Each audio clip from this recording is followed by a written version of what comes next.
And we're live. Good morning, everyone. My name is Bernard Arulanandam, and I'm the Vice President for Research, Economic Development, and the Knowledge Enterprise at the University of Texas at San Antonio. I'd like to thank everyone for joining us today for this exciting event. On behalf of the faculty, staff, and over 30,000 students, we welcome all of you to the launch of our newest research center, the Matrix AI Consortium. We wish we could join you in person, but we thank you for your willingness to participate virtually. This launch is a further confirmation of our commitment to transdisciplinary, cutting-edge research in the fields of health, artificial intelligence, cloud computing, and cybersecurity. To this end, UTSA is heavily investing in the recruitment of talent and creating pathways for actively contributing to scholarly excellence, innovation, and societal impact. Along with our consortium partners, our institution is proud to support the creation of the Matrix AI and engage with partners and fellow researchers worldwide to build a strong, vibrant, collaborative research community for all. If we take one example from this dreadful pandemic, it's the power of global scientific collaboration. It took less than a month to completely sequence the virus, identify its critical epitopes, and accelerate global vaccine development. This is a clear testament to the power of collaborative research. With that, it is my distinct pleasure to introduce our president, Dr. Taylor Amy. Bernard, thank you. My apologies to everybody. This is an exciting day for us and for our community and all of our collaborative partners.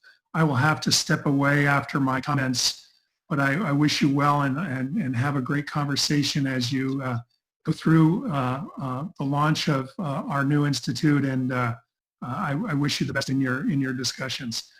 You know, it's a special day when we can celebrate the launch of Matrix, our AI Consortium for Human Wellbeing. This initiative is a concerted effort to promote AI innovation, something I'm a big fan about these days, as you know.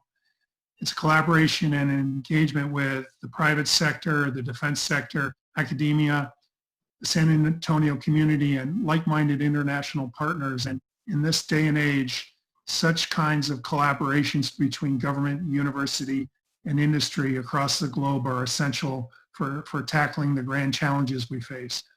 As you know, San Antonio is a major hub for digital technology, and this initiative amplifies our collective growth in this technology sector, and it's going to have an impact here regionally and nationally. Under the leadership of Dr. Dirisha Kudithi-Pudi, the consortium will be integral to the rapidly growing tech ecosystem here in San Antonio, and it will be foundational to our School of Data Science and our National Security Collaboration Center. Matrix also responds to our need for an AI workforce capable of crossing disciplinary boundaries. That workforce is needed here in San Antonio, but it's also needed nationally. Some of the recent conversations I've been having with USAA, their keen interests about what we're doing in AI space reflects their growing business needs and their workforce needs. So this is something that aligns perfectly with one of the biggest corporations here in San Antonio. As a premier research university for majority, minority, and first-generation students, this consortium will also help build a new generation of workforce that represents our society both here and nationally. By partnering with two key research organizations, our sister institution UT Health San Antonio and Southwest Research Institute, we're creating a nexus for collaborative research. As intended, Matrix will include teams from psychology, health, policy, demography, and economics. The consortium is also going to involve two important international partners for UTSA, TU Darmstadt and the University of Toulouse. I'm really excited and especially glad to be able to say this, that the consortium has also built a vital partnership with the Air Force Research Laboratory, the Rome Information Directorate. On behalf of UTSA, I want to thank two individuals in particular Dr. Michael Hayduck, and Dr. Bryant Wysocki from AFRL for enabling this strategic partnership with the Air Force. I really want to thank Dorisha for her leadership and Bernard and Kimberly for their advocacy of this institute. It's obviously really important in terms of where we're going and how we're developing our downtown campus and where we're pivoting to align with our community's interests in this technology area and workforce area. Deans Browning and Silva have also been strong advocates for realizing this initiative. Thank you both, Dave and Joanne. We envision the role of this consortium as an AI R&D discovery house in partnership with our city, our health and defense partners, and with that we can tackle and study what-if crisis scenarios which are defining the new landscape for society. Thank you, Dorisha and team. We look forward to seeing more innovative studies in the areas that you focus on around economic impact, national safety and security, health disparities, and democratization. Wishing you all well. Have a great meeting today. Take care. Thank you, Taylor. It is my great pleasure to introduce our provost, Dr. Kimberly Espy. Kimberly has been a steward of promoting multidisciplinary, scholarly, and research efforts and spearheaded the recruitment of clustered and connected faculty at UTSA. Kimberly. Thanks so much, Bernard. I'm happy to add a couple of statements to what our president just said. On behalf of the entire university, thank you so much for attending. I am so excited about this day. We have been working so hard at UTSA to bring together our faculty in these areas. And I think what I'd like to focus my remarks on is the task ahead. You know, when I think about what's needed for great teams and great impact, what's that about? In AI, for example, it's having clear folks that have strength in AI. Our cluster hires have added to the vibrancy of our capabilities in this area. It's thinking about how do you apply those to a specific discipline. And then it's bringing in those disciplinary experts. And it's that conversation that happens amongst those that really can spark creativity and innovation. And I think that's what today's event is all about and is about the launch relative to the matrix. What's really critically important, though, is those teams have to come together to understand what's that common framework to really spend the hard time of attacking those problems from different lenses. And then, too, really thinking about how can we at UTSA, with our partners, right, really make a difference for societal benefit. Think carefully about innovation, impact, benefit, because that's what's going to distinguish our AI Matrix Consortium from those others across the country. And then lastly, what this is a part of too is really making a game plan. Think about how this coming together can impact our students. How does it impact economic development? How do we drive our community and advance it going forward? So it is a real pleasure to welcome you all. I'm looking forward to see the great things that come from this institute from all of our academic leadership. I won't take the time to thank everyone because Taylor already did that. And I wish everyone a really wonderful day. Thank you. Thank you, Kimberly. It is now my pleasure to introduce Dr. Dorisha Kuttipudi, our inaugural director of the AI Consortium at UTSA. Dorisha holds the Robert F. McDermott Endowed Chair in Engineering, and her vision and true passion has led to the creation of this powerful consortium. And for that, we are all forever grateful. Dorisha. Thank you for the kind introduction, Dr. Arulanandam. Good morning, UTSA friends and roadrunners. I would like to bid you all a warm welcome to the Matrix AI Consortium launch on behalf of the entire Matrix team. We are delighted to see so many representatives from different parts of the world joining us today in this celebration. As AI is becoming omnipresent and transforming our world, Matrix team aims to strive for scientific excellence in AI research and develop holistic solutions for human well-being, while offering rigorous research training opportunities that transcend disciplinary boundaries. At Matrix, we see AI defined by John McCarthy, where it is the science and engineering of making intelligent machines with human at the center.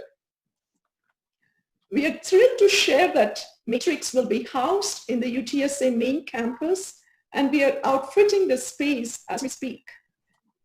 Access to AI accelerators and hardware tailored to neural networks with massive parallelism is integral to our research. So the consortium is building up the AI compute capacity with several AI blade servers, deep learning workstations, AI sensors, and pilot makerspace.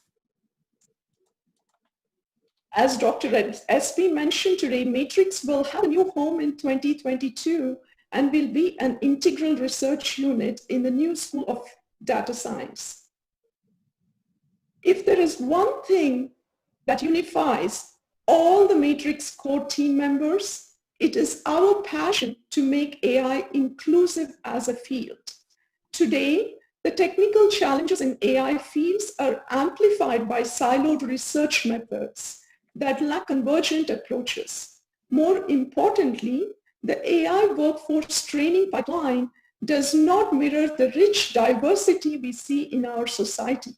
Matrix will be a nexus point for research opportunities across broad segments of our society and levels the playing field for underprivileged and underrepresented students in AI. The consortium has a vibrant group of researchers engaged in various capacities from 3 ecosystems: academia, defense, and industry, who advance research in 4 fundamental thrust areas, teaming with regional partners and institutes such as the Southwest Research Institute, UT Health, and Texas Biomedical Research Institute, and also cross-collaboration with global researchers at TU Darmstadt and ANITI enriches our solution space. With UTSA being the majority minority institute and with more than 65% Hispanic students and first-generation students, we have a unique opportunity to make a real difference here. The consortium has a lean and distributed organizational structure with multiple frameworks to engage with external collaborators. The Matrix will work closely with National Security Collaboratory Center directed by General Walsh in building partnerships with the defense community, and Simani's director, Dr. Howard Grimes, in broadening the scope of our applications. To rapidly grow UTSA's research and scholarly capacity in AI, the Matrix will aid in transdisciplinary research in 4 thrust areas that address some of the grand challenges in the field, with ethics and policy cross-cutting across these areas. The core members have the diverse technical skill sets to address research problems of this scale and complexity while excelling through large teaming activities. Augmentation demands new skill sets for AI. AI systems today have a limited ability to perform complex cognitive tasks and lack the dexterity and regenerative capacity that is intrinsic to the human body, and they rarely adapt to several social and environmental cues. We hypothesize that integration of diverse data streams from passive and active sensors, real-time social and biomedical feedback, and biologically inspired mergers of AI with living systems will position AI systems to augment human capabilities. This thrust will broadly engage with the local community. For example, the Quantum project led by Dr. Amina Kutub and the NIH-1 grant led by Dr. Sharman in developing predictive models for surgical outcomes are engaging a wide group of community members. This is a translational research thrust, the machine learning and deployment, that serves as a bridge between industry, which focuses largely on practical near-term solutions, and academic research, which typically focuses on long-range fundamental questions. Machine learning algorithms can help us make sense of the chaos by noting anomalies and detecting patterns that would otherwise go unnoticed. The team will build broad-scale solutions at scale for non-native AI users that work in varied domains. This leads bring the theoretical and practical expertise to advance this research thrust.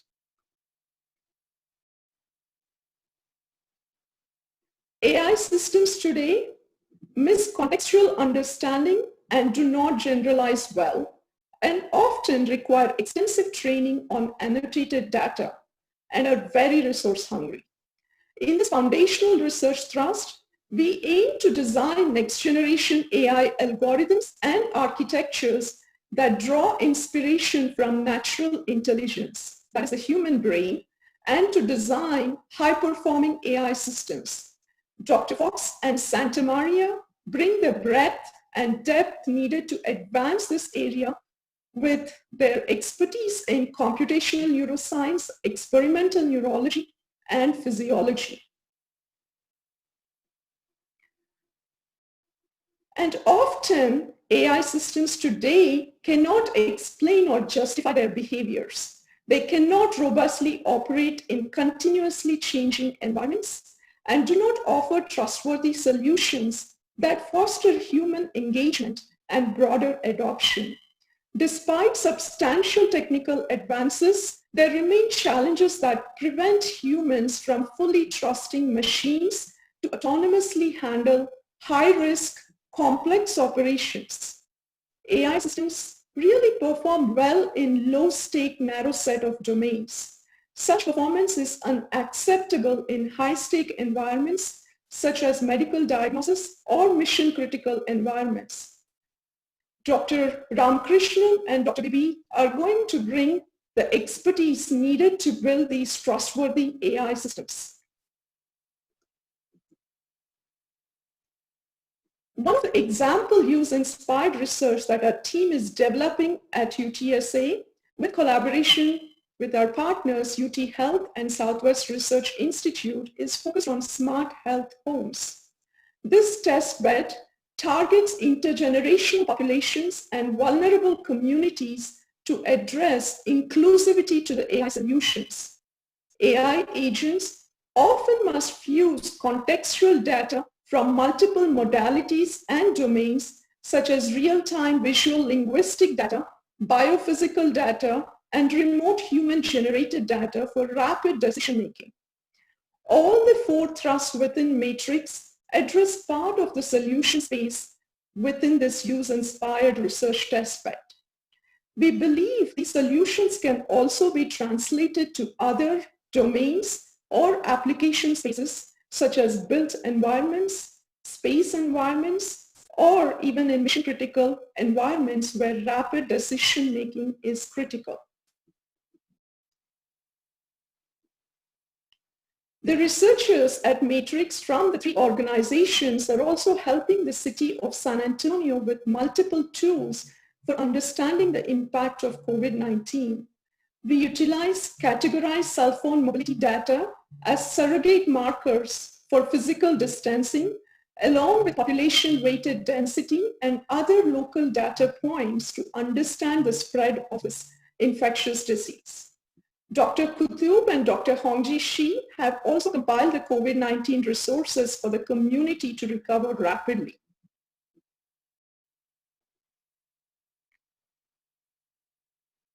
Our team will be supported by leading experts in the field during this growth phase, and their guidance as the advisory board members for the Matrix will be invaluable to develop an exemplary research ecosystem right here in San Antonio.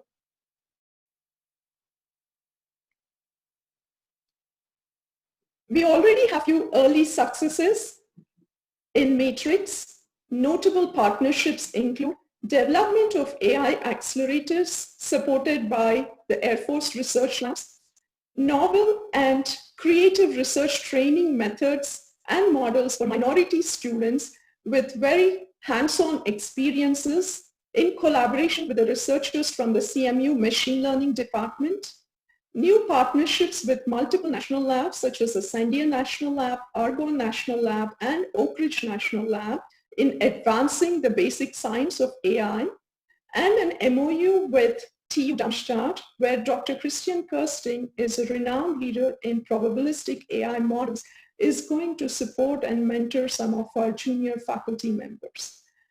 And our other partnership with ANITI, with TU is going to give more insights about that collaboration later in the presentations today. Our 5-year timeline highlights the growth phase of the matrix, where our initial focus is on core research team building and laying the foundation for broadening the AI pipeline and building new AI living laboratories and centers of excellence in partnership with the DoD and community. And our hope is that, or we aspire that by the end of the 5-year timeline, we evolve into a self-sustained discovery house. Matrix is also supporting a host of education and workforce training activities for all the partner institutes within the consortium and engaging the global team members from TU and ANITI. These events are led and integrally supported by our research program coordinator, Dr. Henry Griffith.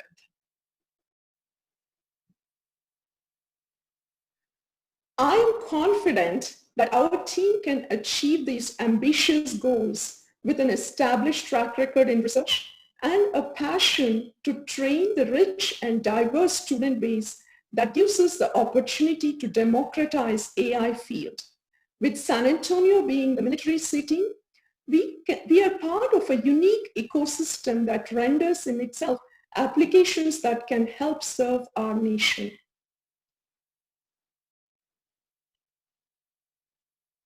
Matrix research leads and core team members have already established partnerships with a range of organizations, and this is only the beginning.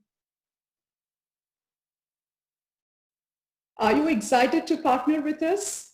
You can join us as a sponsored collaborator or research partner to accelerate scientific discovery in mission-critical applications, or gain access to our talented and diverse student base. You can look right here. Interested in building policy in inclusive AI?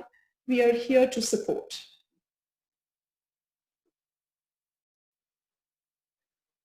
I personally believe that with the right team, anything is possible. And this is a field where collaboration is pivotal to the success. We need your support in this undertaking to shape Matrix as the locus point for transformative and transdisciplinary research experiences for minority researchers. Thank you very much.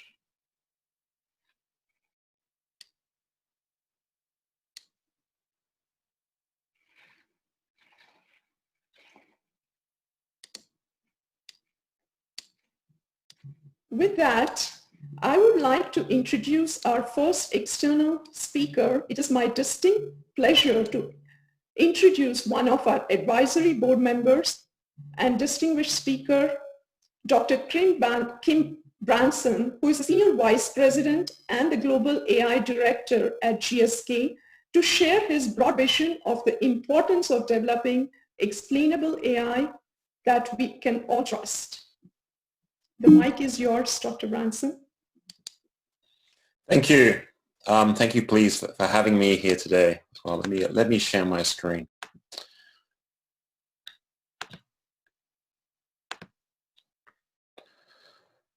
So let me quickly just tell you a bit about AI at GSK. So GSK, as many people know, is a biopharmaceutical company. We have both vaccines and pharmaceutical businesses as well as others. So GSK is undergoing a bit of a revolution right now, and so I'm leading the AI machine learning group there. And so we sort of really kicked off around 2019. And so this is a group that's distributed between San Francisco, London, Boston, Heidelberg, Philadelphia, and Tel Aviv. You can find out more about the particular group in our research at gsk.ai.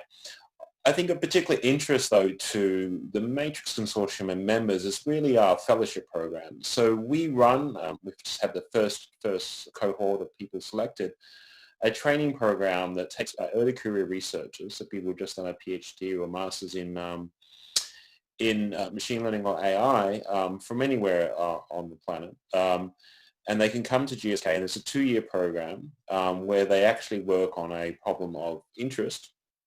to both themselves and GSK, and they've published this and most importantly put it into production. We believe putting machine learning into production is a valuable experience that you don't get in academia and other types of things, where you're actually seeing a model be used to make decisions and seeing how that changes over time. So we do a lot of research into both machine learning for healthcare and type discovery, but also in the clinical application domains and others. And so really in the biopharmaceutical industry, you see an incredible growth of AI methods broadly across almost every facet. So from the early discovery to the design of the medicine to make sure things are safe, to even to manufacturing, scale, launch, all of it has AI methods. And it's really because we are generating data at an exponential rate. So in the last quarter of GSK, we generated more data in the last quarter than we've generated in our 300-year history. And we will do that again the next quarter. And this will continue on. And so what we're seeing now is that we can now generate data at such scale. So there is so many parameters, so many different things that we can measure for individual researchers that traditional analysis tools don't work anymore.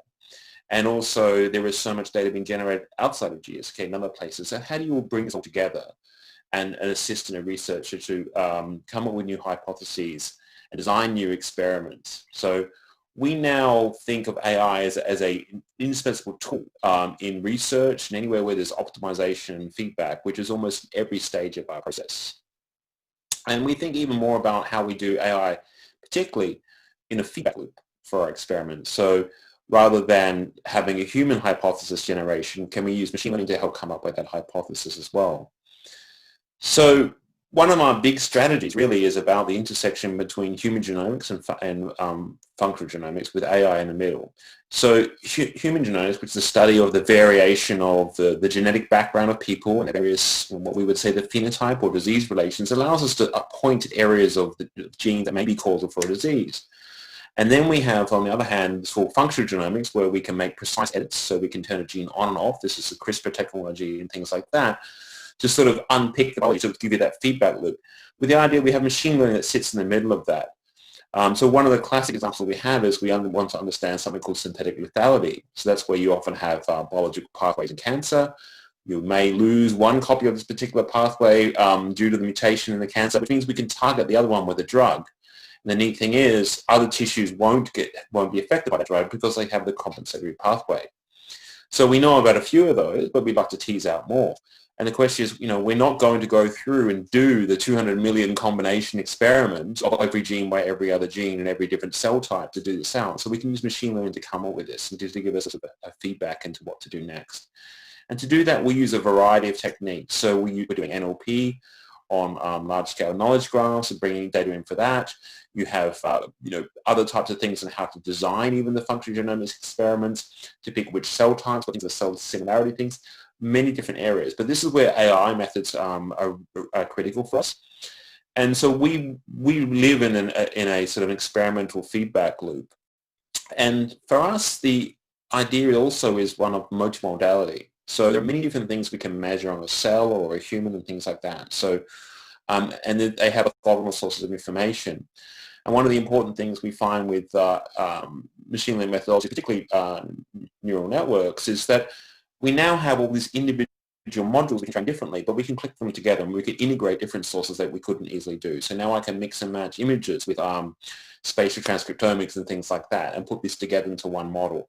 So we care deeply about that, but we also care deeply about understanding what the model has learned, right? So one of the big challenges of machine learning that I think would be great for a group like this to tackle is understanding for us the causal nature of things. So we care about a lot of interpretability, but we really care about causality and understanding what has this model learned, what fundamental truth did it uncover that we can then test, right, and feed that back in. So we have lots of approaches to do that. We have a causal machine learning group that's really led out of Boston, between Boston and Tel Aviv, that's looking at that. But for us, the feedback loop is the most critical thing. And so we now can we now have various different groups. So we're looking at things as diverse as computational pathology. Can I predict the genetic status of a particular tumor from just the agent image? So that's that red and purpley pathology image you've seen. Can I, medical imaging, which is a large amount of work happening in the analysis of medical imaging with AI methodology. We obviously have the genomic revolution, but I can do genomics on a tumor, but even within a tumor, it varies a lot. There's a lot of heterogeneity there between that and the other tissue. How do I bring all this amazing amount of data together into a model where I might want to predict who's likely to respond to a particular medication? So we care a lot about understanding what we call patient stratification, who should get the drug, and then what's the individual experience like to be, so what's their prognosis, will it work for them, and ultimately where you would go to is optimization, right? What is the most appropriate dose for that person with their particular pharmacokinetics? We're moving from building things on a general population level to working how we can translate that to the individual.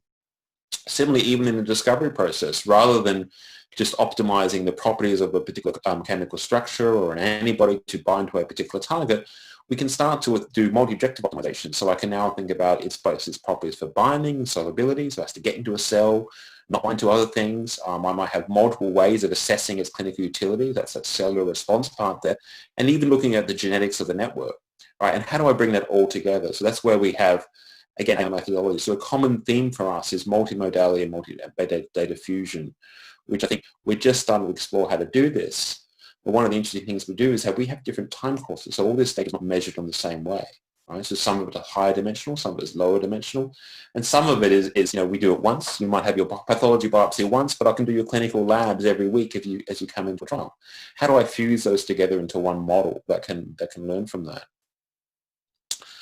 And I'll give one example of why I think interpretability is so important. AI methods, particularly neural networks, are great at modeling the process that generated the data. So here I have an example where, and this is not from GSK, this is from one of my previous companies, but I think it's such a nice example, I like to use it today. So this is a model that's going to predict who's going to get diabetes 24 months out. So this model it basically is looking at people's medical claims history plus other data about them. And it's going to predict who's going to get diabetes versus people who look just like that set of people in every other way, but they don't get diabetes. So can you predict something? So as you can see, the people who claim for it, who get the disease, right, are in the sort of the pink bars there, and the people who don't are in purple. So clearly there's some subset of those people we can separate out. We don't get 100% recall. There's not a pure separation. There's some people we don't get, but there are some people we do find out. And the question came is like, okay, what has this model learned? It's taken all this data. Has it learned something new about the pathology of diabetes?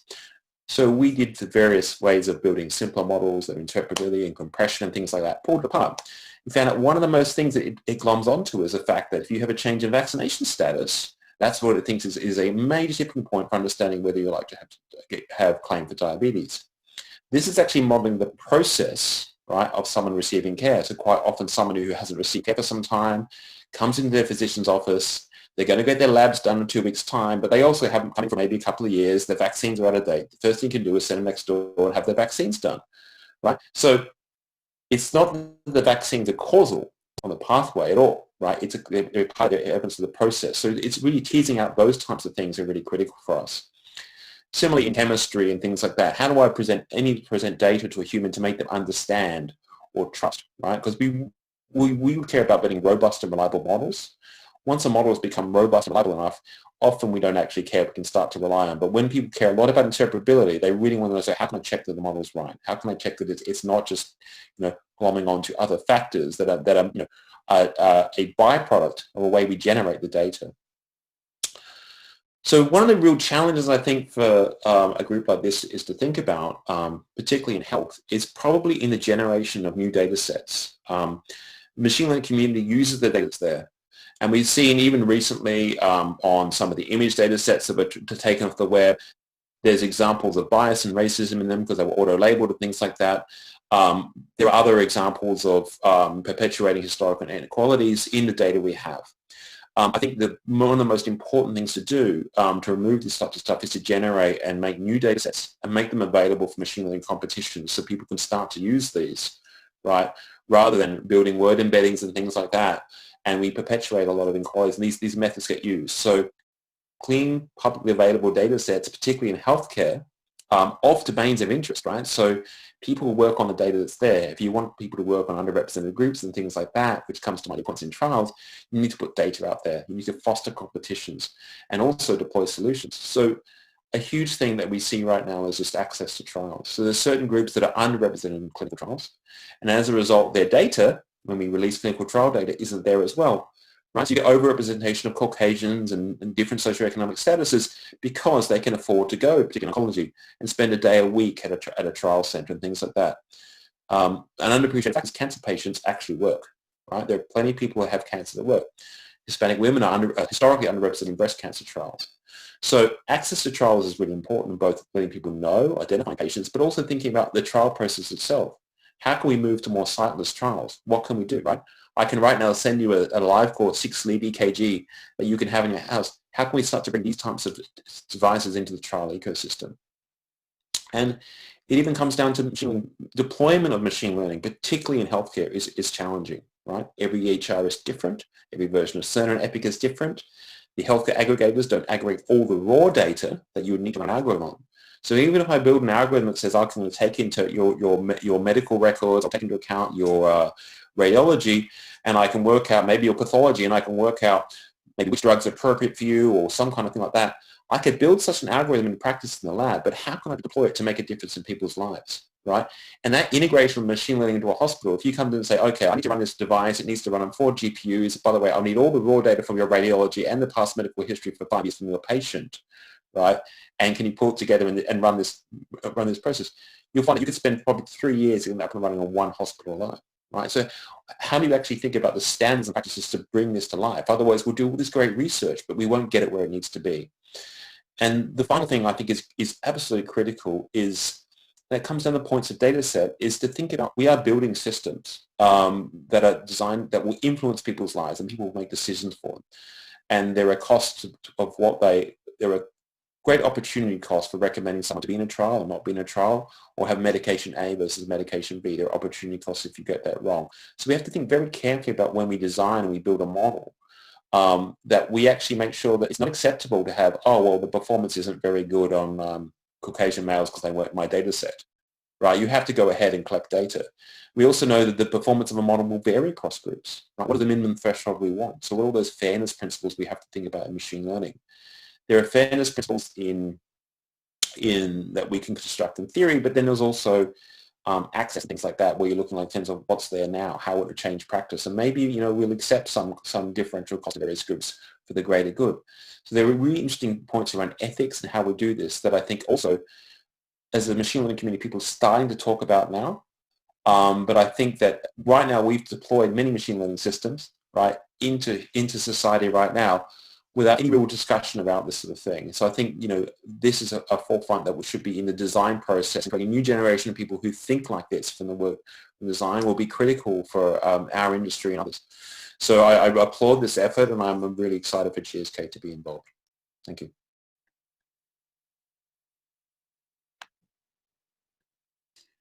Thank you so much, Dr. Branson, for those wonderful remarks and important challenges we need to address in this field. I was just informed that my slide deck did not go through during my presentation. So if we do have time at the end of this event, I will rerun the presentation. I sincerely apologize for this inconvenience. Our next speaker, Dr. Nicholas Asher, is leading an interdisciplinary multi-organizational AI institute called Artificial and Natural Intelligence at Toulouse, ANITI, that brings more than 200 researchers together, and he's a strong collaborator. Dr. Asher, we are looking forward to learn more about ANITI's success model. Thank you very much, Darisha. Good afternoon, everybody, or good morning for you. I'm here in the beautiful city of Toulouse in southwestern France, where we're having some Texas weather, breezy and 102. So I'm going to now give you some slides about ANITI, which is an institute that's about a year into having been created, and we share many of the same interests and themes that Darisha and others have talked about with the matrix, and so I hope you'll see that in this short presentation.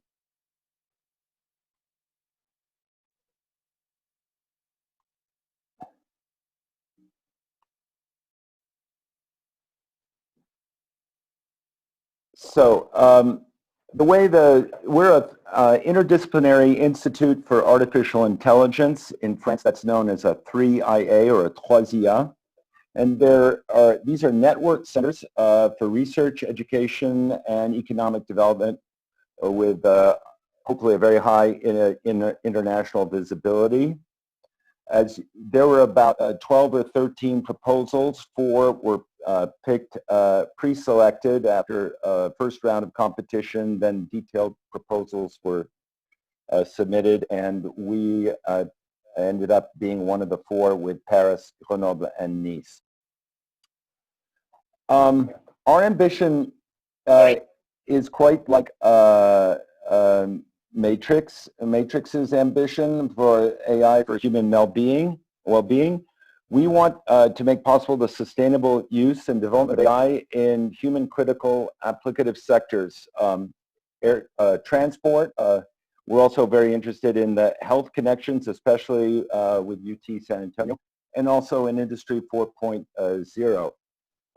Dr. Asher, Yes, you're not seeing your slides, sir. Oh, sorry. I'll try it again. Can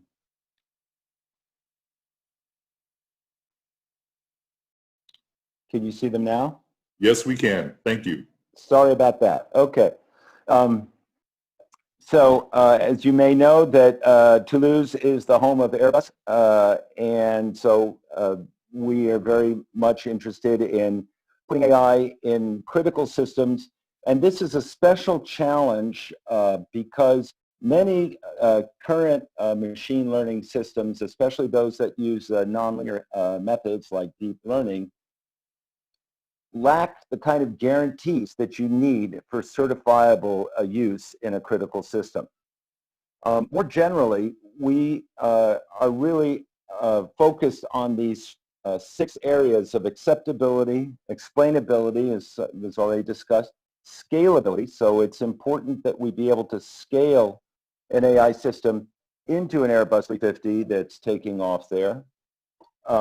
We're also very interested in fairness, I'll come to that, and also about robustness of algorithms. So algorithms, when they meet new data, Darisha mentioned this, there's typically often a generalization problem, sometimes a bad generalization problem, especially with advanced image recognition systems. And we're trying to tackle that so that the AI system will become more robust. Small perturbations in the data will not create wildly varying predictions. Okay. How we want to do this roughly is we're very interested in interdisciplinary AI, but we also want to bring 2 sides of AI together, what we call hybrid AI. Data-driven methods that have been the rage since the early 90s and even before have brought a lot of understanding and capability to various endeavors. However, the kinds of guarantees that we get, provable guarantees that we get those in model-based or logic-based AI, and our ambition is to put these 2 things together. So more particularly, our objectives involve 3 areas, and actually each institute, each one of these 3 AI institutes has 3 parts: research, of course, but also education and economical development. As Darisha and others have already mentioned, there's a critical need, and the president of UTSA mentioned, there's a critical need for AI-capable workers, not only in America, but in France and Europe, really across the globe. And so one of our ambitions is to double the number of graduated students in AI-related fields over our 4-year tenure. We're also developing continuous education models to support needs from industry, and we also think it's very important to have outreach educational efforts to the general population to tell them about what's going on in AI. And a particular problem we see also in AI is the lack of diversity. In particular in France, we are very strongly hampered by a lack of gender diversity. Actually, France had a much better gender balance in the 80s in computer science than it does now. And so we are very much committed to attacking that. In the economical development part, we are very, very keen to transfer skills to industry and to create and support the development of small and medium enterprises and startups. I'm going to really talk mostly about the research program, which centers around three big topics: acceptable AI, certifiable AI, and collaborative AI, and I'll tell you a little bit more about them. So really we have three what we call integrative programs for each one of these big topics. And each one of these topics has a leader, an academic leader, and an industry leader, and various research chairs associated with them, 8 for each program. But each chair is not an individual. It's actually a group. It involves a PI, associated researchers, postdocs, and doctoral students. And that's how we get about 200 people into the program. So give you a little bit closer look at what we take, say, for one of these programs, acceptable AI. We're focusing on themes that I think are very relevant to Matrix. The last speaker just brought up this question about ethics in AI, and that's certainly a big issue, and we think it's a very important one because if we're looking down the road at single pilot operations for very large aircraft, like the Airbus 350, maybe 10, 15 years. What does that mean? Well, that means if the pilot for any reason becomes incapacitated, it's the AI system that is going to run the plane and bring it safely down with its 300 plus passengers on board. And so we have to evaluate, and we also are looking at problems of risk, say, in autonomous vehicles, land vehicles. Which is an issue that is legally much more complex in Europe. And we're trying to figure out, so Jean-François Bonnefond, he's a psychologist, and he's looking, for example, at how do people evaluate risk in different situations? And then he asks the question, should we encode those evaluations of risk into the AI systems that we're going to construct?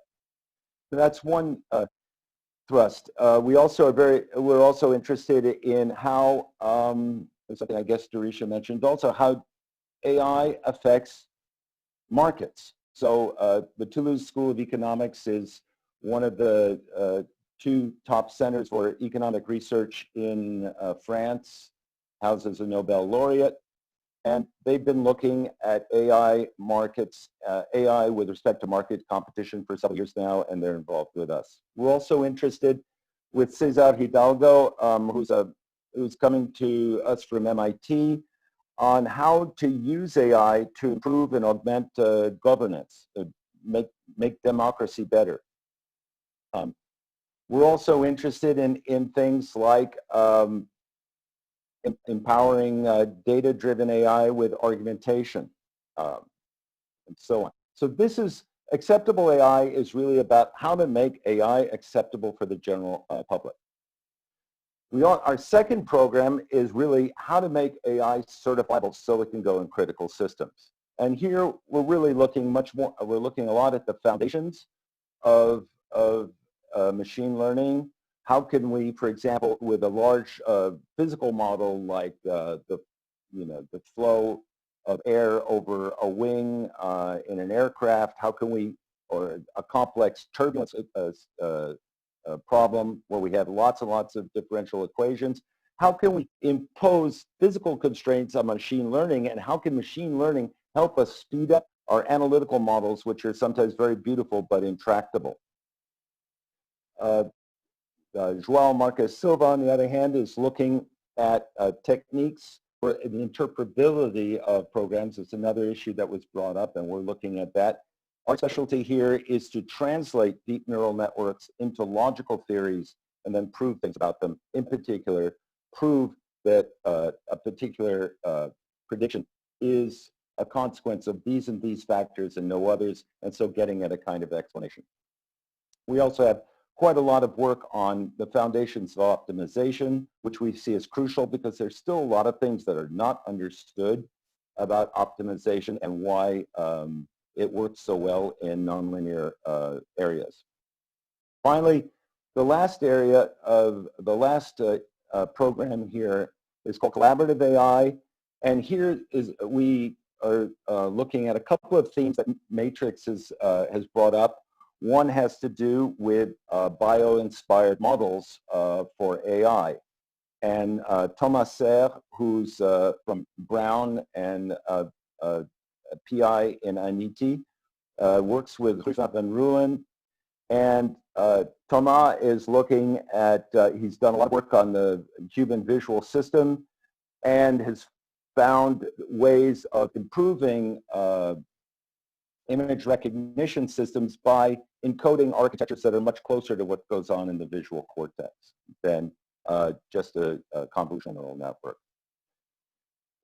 This area also involves, this collaborative AI theme also involves work on adapting AI to enhance human behavior, man-machine interaction, both with respect to robotics and also with respect to individuals. And it's another theme of the Matrix where I think we're going to have lots to say to each other. To give you a little more idea, though, of how these themes work out, I'd like to show you just the top, or the second level of our scientific roadmap. Each one of these programs, Acceptable AI, Certifiable AI, and Collaborative AI, directs some more concentrated themes. One is human-centered AI, which will involve the psychologists and the economists and the legal scholars. Or another one is has to do a theme that I would like to mention, which I think is kind of the converse of what the previous speaker was talking about. In many fields, we have tons and tons of data. But in other fields, we have little data, or we have data of the wrong kind, or it's data that needs to be annotated with semantic features in order to be usable, for at least right now, because we don't know how to do learning without that kind of annotation in those domains. And so we think that it's very important to be looking at low resource learning and learning also with complex data, with multimodal data, because that's what humans do. And this again comes back to this theme of human-centered AI. Yet another theme that's been very important that I work on too has to do with data bias and fairness. And so we've developed methods, at least in preliminary fashion, where we can actually clean data and prove that we've eliminated a bias with a minimum amount of information loss using mathematical techniques like optimal transport. And we're very excited to share those techniques with the Matrix and its associated partners. So I could go on and on and on. That we have, there are many of these themes, and each one of these themes has sub-themes, and we're building this, this institute up via this collaboration. And I must say, it's taken quite a bit of work. COVID-19 really put a serious damper in our efforts, but we're back on track, we hope, now. And here now you can see the sub-theme, the threads. I won't go into all of those because that'll take hours, but I'm very happy to share information on this if you're interested. Let me just say 2 words about the education and training program. I've already said something about it, but we've been trying. We're very interested. Yes, we want to increase the number of MAs and PhDs that can use AI and help out in industry and research and teaching. But in order to do that, we realize we have to increase the flow of students in existing AI programs at the BA level. And we have to create new BA programs like advanced AI, which is a hybrid of mathematics, mainly statistical techniques, and computer science. And we know we need to put AI modules throughout BA programs. But in order to do that, we have to go back to the high school and even grade school levels to start getting computer science and AI into the classroom, even at very early ages, something which is done with great success in Israel. But we're a little bit behind with that problem and with that kind of task in France. And we especially are trying to target raising AI awareness amongst young women at high school or even junior high levels. For continuing education, we need to target several levels, which you see here. And as I said, disseminating AI and scientific culture, we think, is of fundamental importance to any AI institute. And so, we're sure that the Matrix is going to do a great job with that in the San Antonio area and beyond. Economic development, well, I've already told you a little bit about it. We do aim for rapid dissemination of new technological possibilities to our industrial partners. We're going to do that. I neglected to mention one thing about these our programs like collaborative AI or certifiable AI. The academic research teams will be working with engineers that are seconded from our participating industrial companies. And we've started doing that, and it really does work very well. We get synergy not only from academics talking to each other, not only academics talking to one industrial partner, but from industrial partners talking to each other. And just to finish up, these are our partners so far. We're happy to invite more to our institute. Here's a look of our campus in Toulouse, and you can see that. And I guess that's about it, Darisha, except I can just turn up I'm going to show the one slide that I have from the Matrix, if I can, and just, oops, did I just lose you all? We can hear you. Oh, you can hear me. Okay. Well, I guess that it's not going to work to move to the Matrix slide, but I'll just stop there. But just very briefly, the Matrix wants to augment human capabilities with AI technologies. Yes, we're working on that too. We're working on the foundations of machine learning, so we think that part of your project is very important. I've mentioned already neuro-inspired AI is also a key theme for us, as is trustworthy artificial intelligence, which is another one of your themes. So, I mean, I think there really is a lot of already exciting potential to look at between the two institutes, and I look forward to participating in this endeavor with you. Thank you. Thank you so much, Dr. Asher. That's a beautiful campus you have there. And we are really looking forward to collaborating with ANITI in our Matrix Consortium activities. Well, we are too. Thank you. With that, it is my privilege to introduce our next speaker, General Guy Walsh, who is the founding executive director of the National Security Collaboratory Center right here at UTSA. He has rapidly developed a collaborative ecosystem consisting of over 50 government, industry, and academic partners here in San Antonio on education, research, and technology transfer in matters of national security. He has an extremely positive attitude, and we are really excited to work with him on this collaboration. General Walsh, the mic is yours.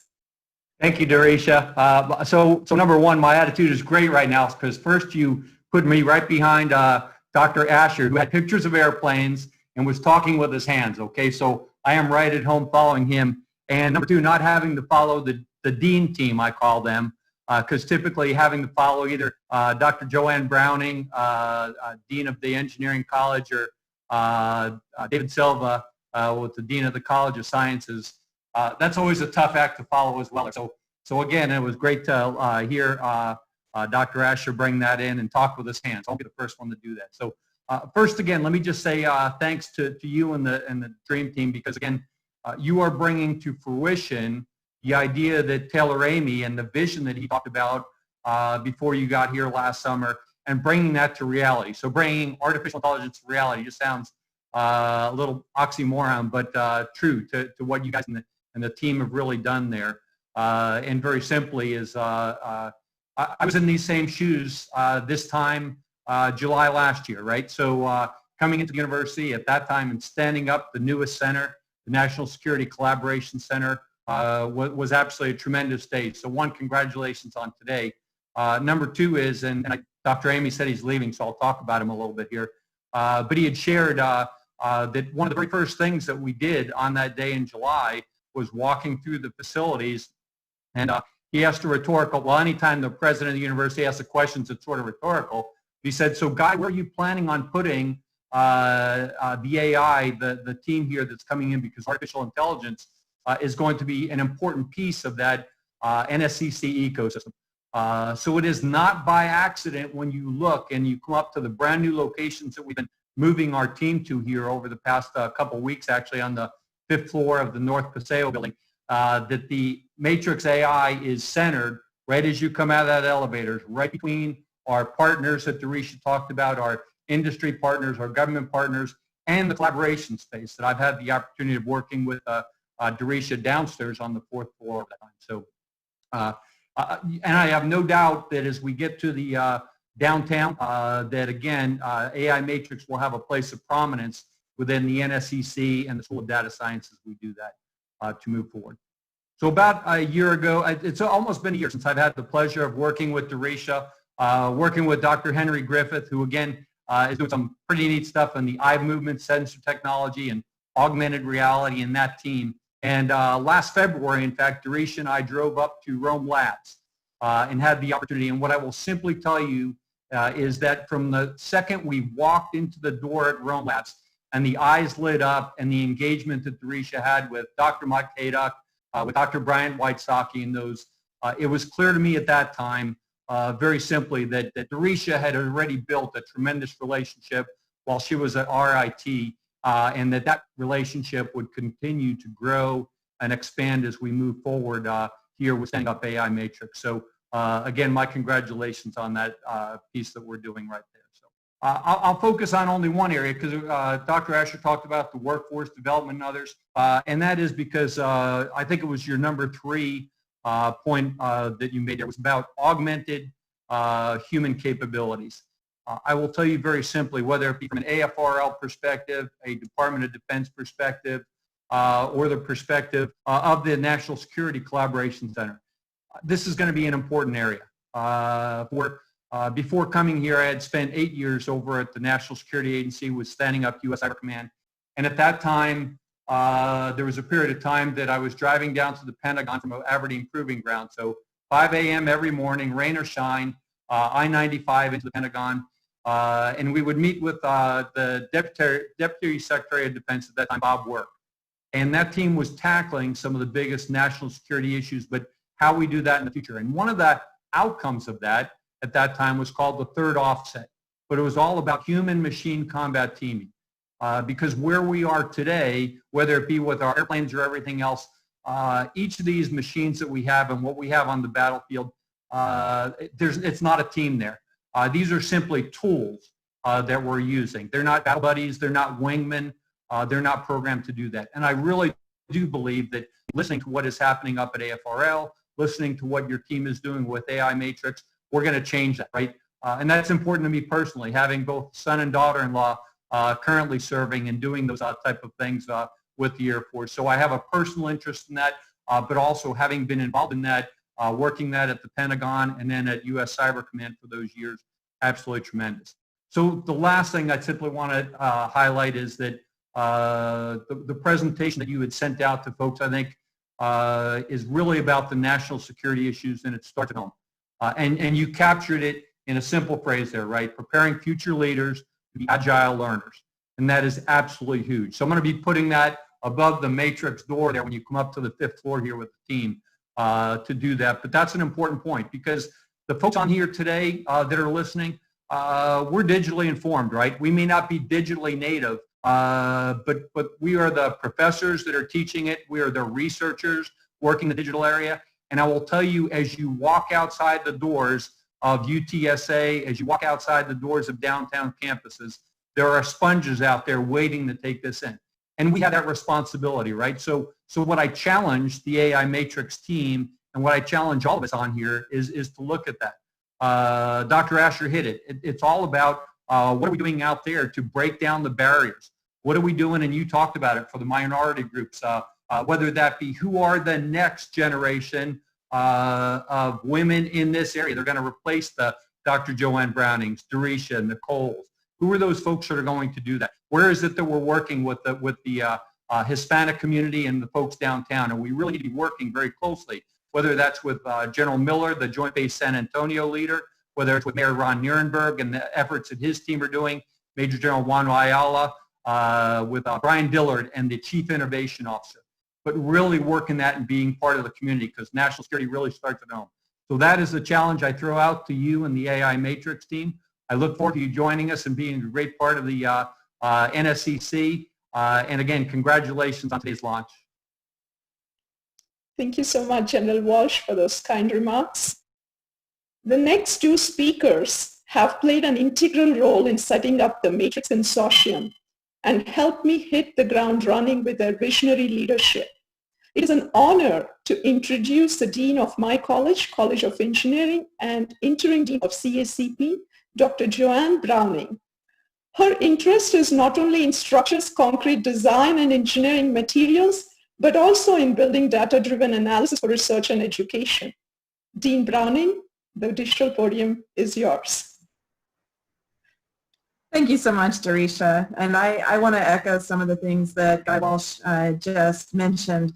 What a privilege it is to be a part of this team, to work closely with our Vice President, Dr. Rahul, on recruiting Guy Walsh to be the director of our NSCC, who has now worked so closely with you, Dorisha, and working closely with my partner in crime, the Dean of the College of Sciences, Dr. David Silva, and successfully recruiting you last year, which I think is probably one of the biggest accomplishments I've had since I've been Dean here at UTSA. So thank you for all you've done. And I will just keep my remarks just to a few simple points, starting with how excited, how thrilled I am for this launch of the Matrix AI Consortium for Human Wellbeing. The colleges I represent for engineering, architecture, construction, and planning are ready to be highly engaged, and I've already been engaged with this group of individuals that have put this together, and with your leadership, Risha. We know AI is revolutionizing the engineering, architecture, and construction disciplines. I see it all the time with the new faculty that we are hiring, with the new curricular components that we are integrating into our classes. We're creating new challenges and opportunities for our institution and for other educational institutions. We know that to be able to contribute within this evolving technological landscape, our graduates have to be capable of integrating AI solutions within their traditional discipline-specific skill sets, just has been mentioned previously by Nicholas and Dr. Walsh. Our graduates are going to be the leaders that help to integrate these new technologies and transform our professions to take advantage of all of these great tools and to bring new knowledge to the forefront to serve our communities. As Nicholas mentioned in his remarks, we plan to be aggressive in adopting new programs that will leverage our AI expertise with this Matrix network and to work with our collaborators across these institutions. The cross-disciplinary training initiatives that are offered by Matrix in this launch and into our future provide a tremendous opportunity to help develop this next generation of AI-ready graduates, and I think that is what excites me the most. Now, AI is similarly transforming the broader research landscape within our fields, and to address these emerging challenges and fully leverage the potential of AI, our research initiatives must transcend the traditional disciplinary and institutional boundaries that our educational institutions have grown up in. So this collaborative research infrastructure that Matrix is providing is going to help us to initiate and further these transdisciplinary and cross-institutional partnerships. Moreover, Matrix's existing collaborations with these prestigious partners we're hearing from today, and from the public and private sectors, just as Director Walsh was alluding to a few minutes ago, are going to help to facilitate further research opportunities for our faculty, both the ones that are here now that have been here and have really taken UTSA to where it is today, and our future faculty that we are continually recruiting to bring in to be new partners, Darisha, with you and your new institute. These opportunities are going to further accelerate the growth of our graduate programs, and this in turn supports UTSA's transition into the top tier research university that we all know UTSA is meant to be. I'm also excited about Matrix's commitment to help increase the diversity within AI. This is an area that has been very dear to me and something that I've really enjoyed working with our leadership here at UTSA to expand. Through its focus on inclusiveness, this consortium is going to help us expand the diversity of both our student body and our faculty. You know, as we continue to recruit talented faculty to contribute to the Matrix initiatives, we are committed to doing this in a spirit of inclusive excellence and interdisciplinary collaboration. The research accomplished here is also going to further expand our college's record of excellence in producing a diverse and talented pipeline of graduates. Just as I talked to you about the importance of implementing these expertise in our graduates to go out and change our profession, we are graduating a highly diverse set of new professionals into this field as well. Moreover, Matrix's focus on delivering solutions which will improve human well-being will further strengthen our efforts in working with the local and global community, an area that our architecture, construction, and planning groups have really excelled in, and engineering as well. This is also going to be supporting our structure for the Smart Cities initiative that has kicked off here at UTSA, and we'll be relying heavily on our AI expertise as shown through the Matrix, and helping to ensure that the benefits of AI are equitably realized on a global scale. So on behalf of all of our students and faculty, congratulations on the launch of Matrix. I look forward to witnessing and contributing to the continued success of this great institute. Thank you again, Darisha. Thank you so much for your continued support, Dean Browning. Our next speaker is the Dean of College of Science, my other college, and Dr. David Silva, who has led the NSF US National Observatory for Nighttime Optical Infrared Astronomy, and is also a leader in data systems for the research communities of Americas and Europe. He understands the importance of this consortium where the AI learns from vast amounts of data and builds new data sets in underserved areas. With that, I would like to welcome Dean Silva for his remarks. Well, thank you, Darisha, and congratulations on behalf of the entire college, to the Institute, and to all your colleagues who worked so hard to make this happen. Much like Dean Browning, although I had a much smaller role in your recruitment, I consider it to be an early win in my career as dean. So it's delightful to get to this day and actually see you sit up and hearing all these great perspectives. I really share everything that Dean Browning said in terms of sort of the core, how this fits into the core mission of the College of Sciences and to UTSA. Just to highlight a few of her points and points made by other people. I think the more we can develop a transdisciplinary research approach at UTSA, the stronger we'll be as a research institution and as an educational institute. Life in general and science in general is much more disciplinary than it has been in the past, and making sure that our students are getting out with that broad perspective is really critical to success as an institution. I also, on the diversity mission, we really have a unique opportunity at an institution like UTSA to be training the data citizens of color of the future and the scientists of the future, the scientists of color of the future. We have a natural opportunity as an HSI to help people rise and move forward, and we have a particular responsibility to help them rise into the modern economy, to prepare them for the future and not just for the past. In my remaining time, I want to take a few minutes and just talk about some of the aspects of machine learning in the field of basic research in the sciences. As Risha mentioned, I am an astronomer. I have a broad interest in stars and solar systems and basic physical phenomena as they play out in a cosmological context. And we have gone, like many science fields, we've gone from a field which is data starved, data limited, to one which is really data overwhelmed.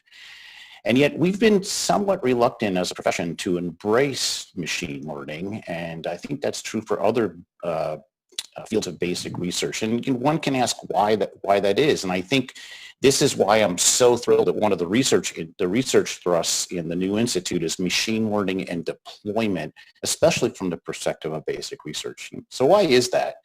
I mean, for all experimental science, there is a underlying principle that the truth is encoded in the information.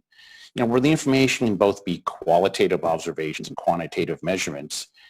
So, at the core, basic research relies on data collection, data organization, pattern recognition, and pattern interpretation. That's often an iterative process. It's often multidimensional with a mix of this quantitative and qualitative information, especially in the life science and allied fields, as we've heard from other colleagues during this morning. But what do those patterns mean? I mean, finding patterns is easy. In the universe, at all scales, patterns are everywhere. And so, sometimes that's good enough. For example, in drug discovery, the problem there is often one of matching a molecular structure to protein structure in the whole trying to weed through a molecular library to understand how do you reuse a molecule that we've already used in a therapeutic situation, or what is a new application to a new protein. But understanding the pattern, understanding the why is hard, especially when the information is incomplete or spurious. So, as Darisha has heard me say this before, I invite people who are interested in this problem to look at a website called Spurious Correlations. It's really a very simplistic view of this challenge, but it's really amazing how often people want to take the correlation of two things and try to apply something from it. And I think you can look in some of the discourse we see today in social media to see many bad examples of this. For example, if you go to this website, Spurious Correlations, you'll see it at the top right now. They're showing a graph that shows how U.S. spending on science, space, and technology correlates very well with suicides by hanging, strangulation, or suffocation. Clearly, this is not a physical relationship, and yet these are the kind of things that the public can become confused by if we as scientists and data-aware citizens are not helping them understand what is real causality. More seriously, consider the periodic table of chemical elements. This is something where a pattern was beginning to emerge in the late 1700s with Mendeleev in 1869. He published the first version of what is the same periodic table we teach to our students and are used by chemists every day. But we didn't understand what that pattern meant until we got to the experiments of actually understanding that atoms had nuclei and electrons. And that didn't emerge until the early 20th century with experiments that were done by Ernest Rutherford. And then a model that's called the Bohr model after the Danish scientists that emerged sort of contemporaneously. So that actually illustrates another one of the critical challenges for machine learning in the basic sciences, and perhaps in other fields, is there's an incomplete data challenge where people often think of incomplete data as we're taking the wrong kind of data, or the data is biased in various ways. One of our speakers this morning talked about how you can have a bias in the allied health fields if your test data set is only coming from a limited population. Are you really drawing conclusions which can apply to all of humanity? Unlikely. But in basic research, it's often a problem if you're not even measuring the right thing because you don't have the right technology, or you don't know what to measure, or maybe you can't measure it. So this is really one of these challenges of, are the algorithms we have in machine learning the right ones? Are the patterns that are being detected, do they have real underlying meaning? Do we even have the right data? So these are early days. Will machine learning become a fundamental tool in basic research, much like microscopy? Will it open up new windows to basic phenomena? Or will it remain an important but secondary tool, a data organization and pattern recognition tool, which is important, but doesn't necessarily lead directly to new scientific insights?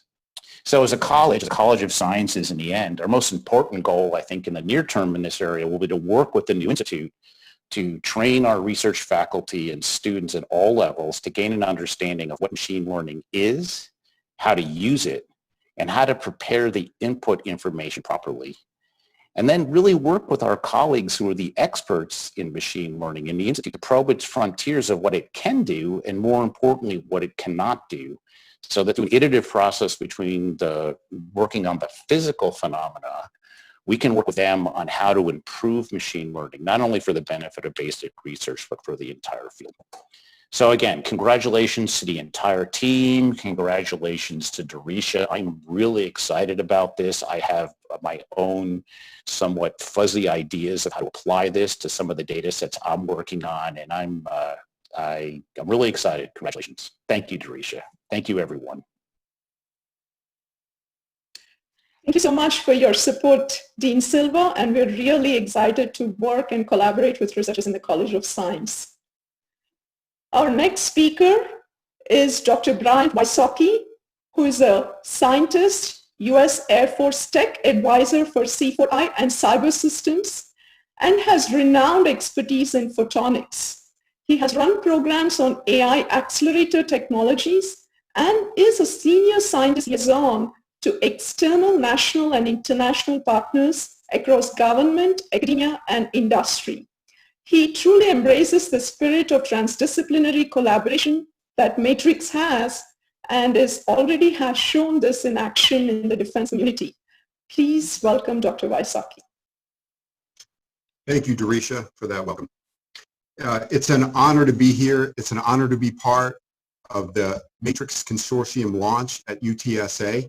I think it's been great for me, and I'm very excited to hear the perceptions of the consortium members, the areas of mutual interest, common themes, but also the differences in approach, the differences in fields and use of the data. I think it was said very well that really this is the search for truth in data, and AI is a tool and the means to find that truth. So it's great to be here. Thank you. So today, more than ever, a whole nation approach to science and technology is required to compete and win in the national defense acquisitions arena. We really must nurture an ecosystem of collaboration that is synchronized across small business, industry, government, and academia. Really, the DoD and the Air Force and the Information Directorate, we are seeking real advancements faster. That is the culture we are trying to build. And I believe the Matrix AI Consortium represents a future of partnerships and collaboration and innovation and creativity. So really, what an exciting time in history. Technology maturation is moving at nonlinear speeds. Until recent times, and I find this very fascinating, humans typically live their lives as their parents and their ancestors lived their lives, with occasional technology upsets to that order. But today, within one lifetime, we experience many technology revolutions that alter the landscape of business, culture, and defense. Right? The Air Force must keep pace with this creativity and have teams that can develop systems much more quickly and efficiently than we've ever had to do in the past. Nowhere is the speed of this technology maturation and adoption as evident as it is in information science, to include AI. So as we all know, artificial intelligence is already delivering considerable economic and societal benefits.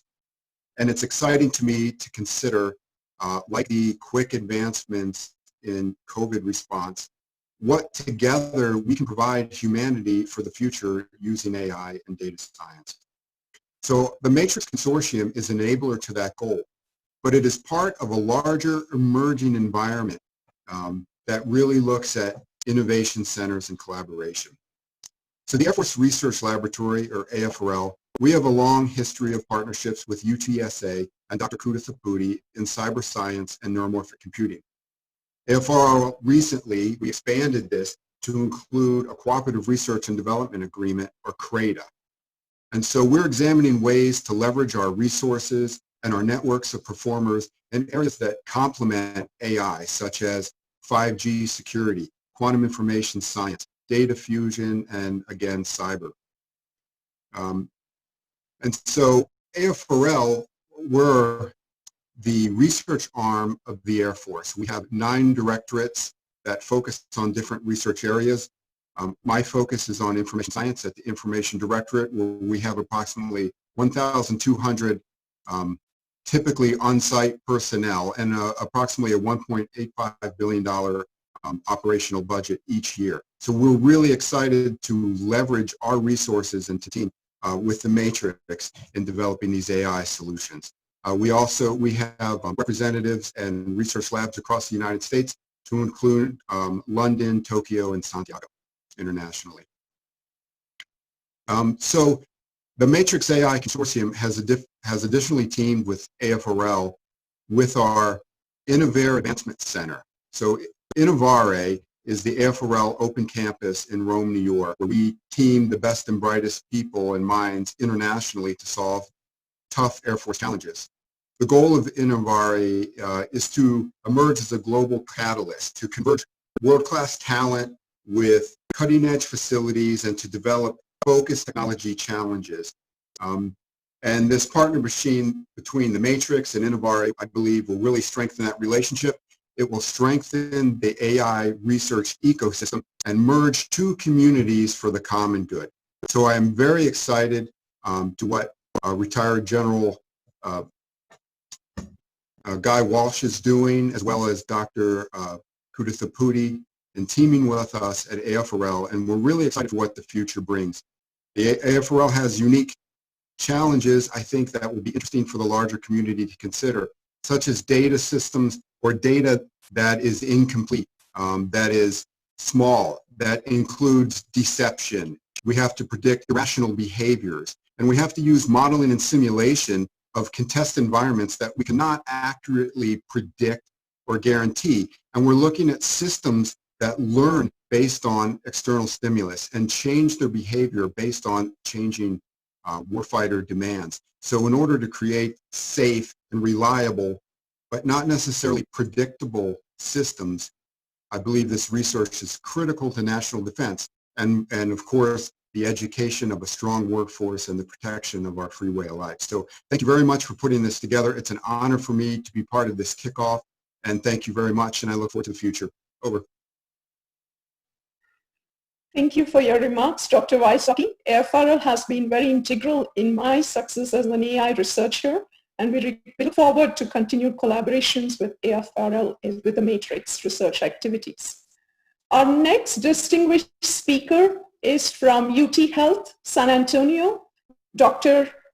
Andrea Jeffrida, who has helped in developing this partnership along with Dr. Potter to not only reduce health inequity, but improve access to care and accelerate medical research for underserved populations through this collaboration with Matrix. This close-knit partnership was developed under the leadership of the Vice President for Research, Dr. Jeffrida, and is vital for Matrix future success. So let me give a warm welcome to Dr. Jeffrida. Well, thank you, Darisha. It's really a pleasure to be with you, and thank you for the invitation and make me part of this very exciting day to celebrate the launch of the Matrix. So I would like to offer just a few remarks on the partnerships and the interactions that we have between our 2 universities and in particular with the Matrix Consortium. And maybe I can start by saying that, artificial intelligence, of course, offers tremendous potential to address medical challenges and improve, human well-being on a global scale. And of course, here at UT Health San Antonio, we are strongly committed to use the power of artificial intelligence to accelerate biomedical discoveries and translational research. And we do see this collaboration with the Matrix as a very unique opportunity to expand our research portfolio and also bring innovation to our region. One of our strategic goals is to, of course, provide patient care and improve through research patient outcomes and the health of the Texas population and in particular underrepresented minorities.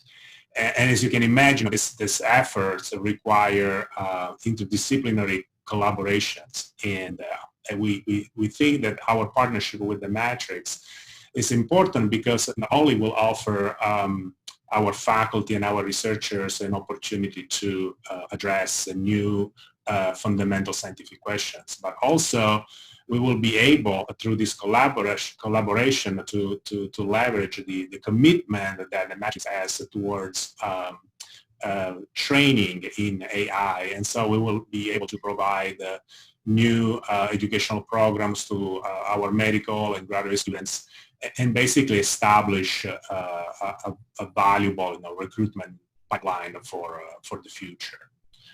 So in this regard, let me highlight a few cross-institutional projects in the field of AI that really illustrate the collaborative spirit between UT Health and UTSA and also other research institutions across the city. And also illustrate, I think, the great momentum that we have been able to create with the Matrix Consortium in a very short amount of time. So the first project I would like to mention is a collaboration with our Research Imaging Research Institute, which is directed by Dr. Peter Fox. And this team is basically looking at AI application in medical imaging for, of course, treatment, planning, optimization of our facility, and so on. And this is an area of research that is expanding very, very rapidly, given the large amount of data that are generated by imaging technologies and radiological sciences. And I have no doubt that AI will definitely broaden our understanding of disease processes, but also improve things like imaging-guided therapies, the development of new diagnostic or new interventions. So it will have a profound impact on patient care. On a similar line, we have also another collaboration that focuses on AI application on brain imaging and electrophysiological data aimed at understanding, dementia patterns. And this is a research partnership that also includes the South Texas VA and our big Institute for Alzheimer and Neurodegenerative Disorders and multiple faculty from the Department of Neurology.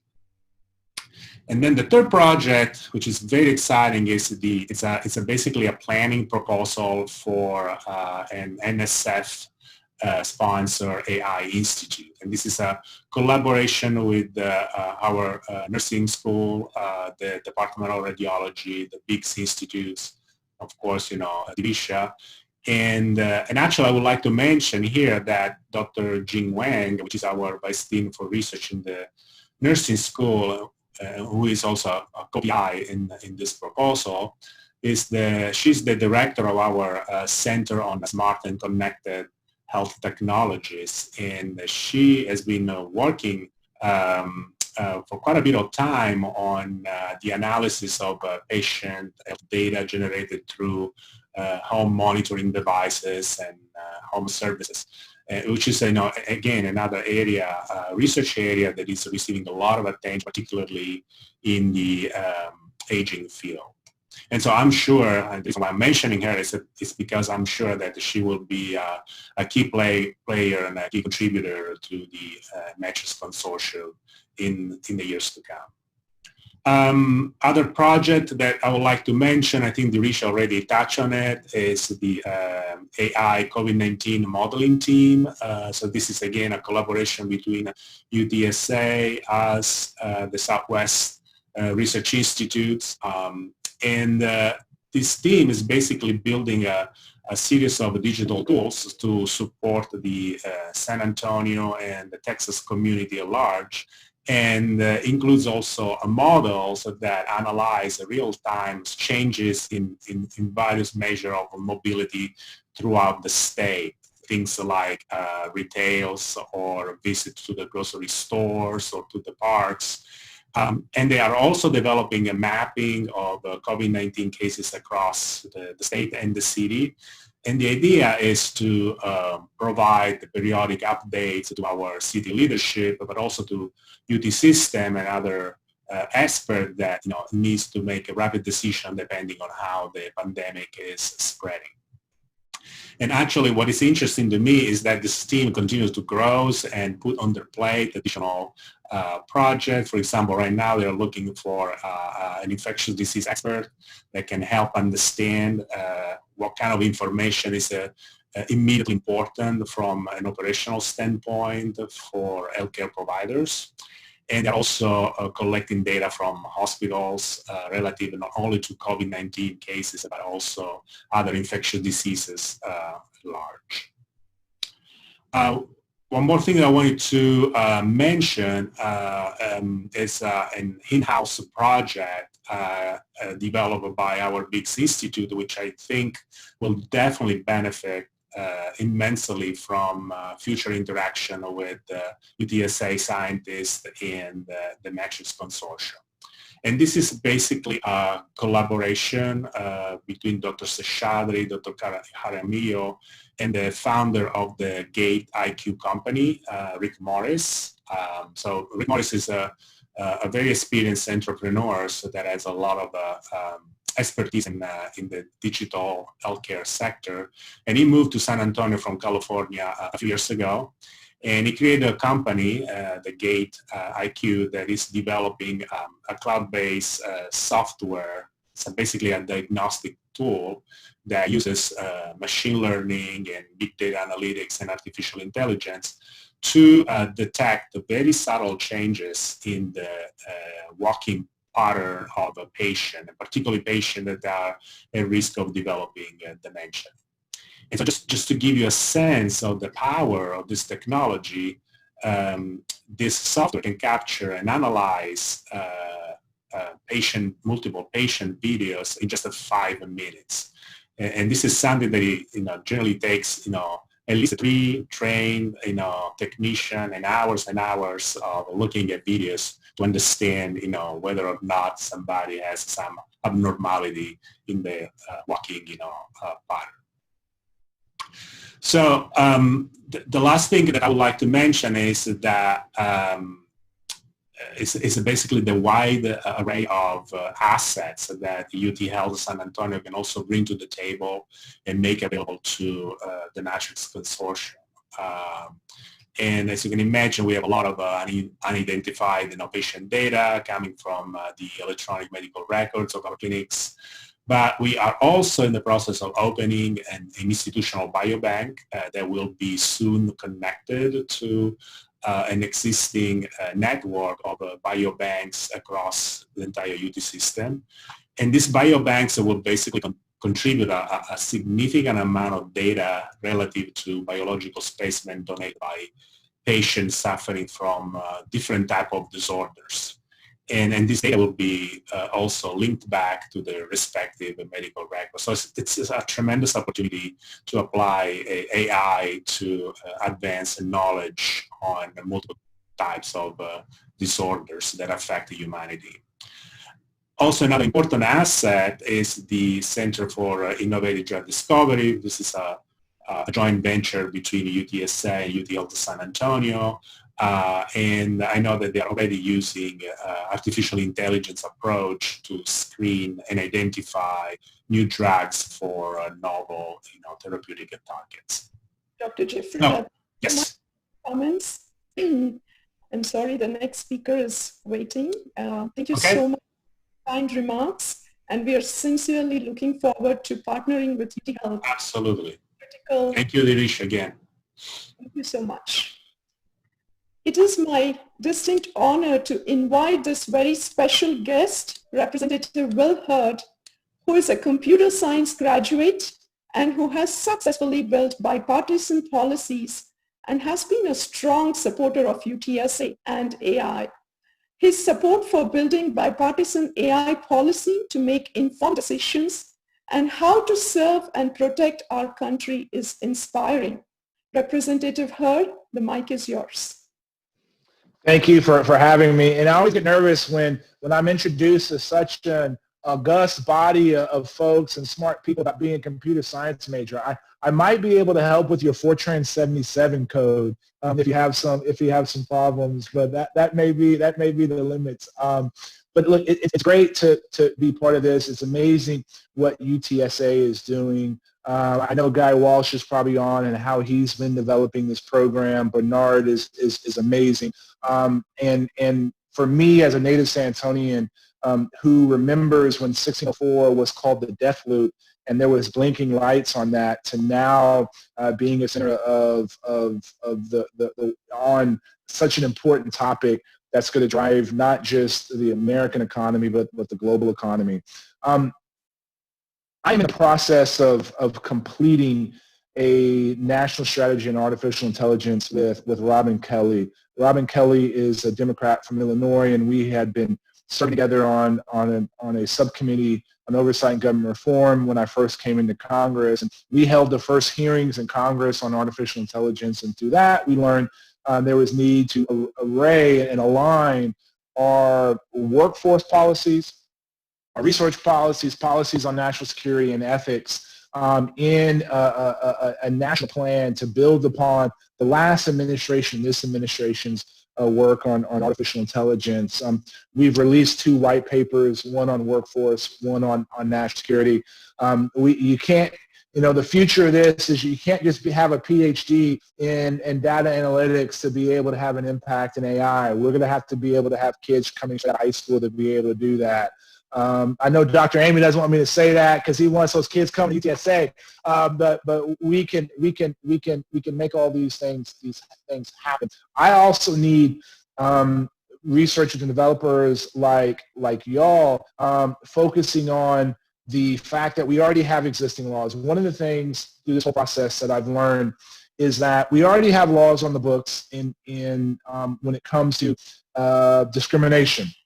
So if you have an algorithm that discriminates, that's against the law. So as we are developing these tools, right, and a lot of times we focus on just the engineering and the math and the technical piece of this. We also have to think about how this tool is going to be used. Because right now, I think folks are scared of this. They're scared of how their job is going to be displaced. They're scared about a faceless algorithm making a decision for them.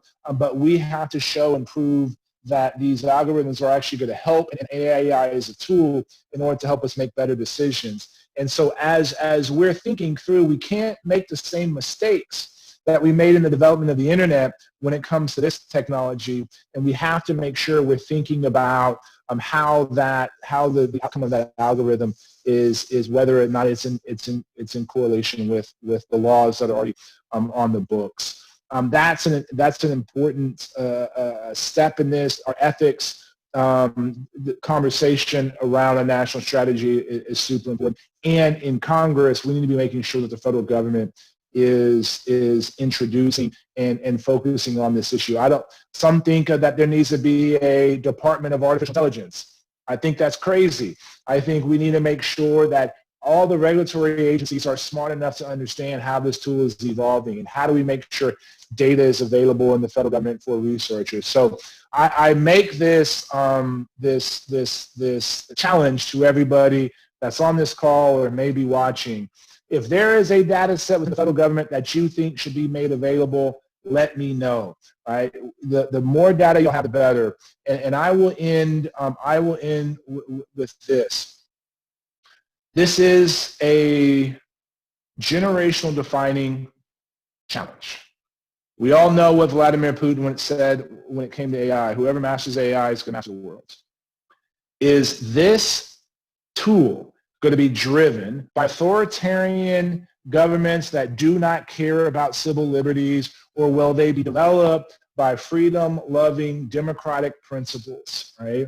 And if we're going to win, we're never going to have as much data as the Chinese, as the Chinese government. So we're going to have to start developing our algorithms that use less data, because we will not win in that battle. If we think we are going to be able to continue to beat the Chinese government at their own game, we will lose. And so we need smart folks like y'all that are developing different systems, because we need to define this. Us and our allies need to define this, because this is going to have an impact on so many areas, whether it's agriculture to national security. So Darisha, thank you for your leadership of this program and making San Antonio proud, and for leading this great group of folks. I'm only a phone call or an email away, and this is really a defining moment for our world.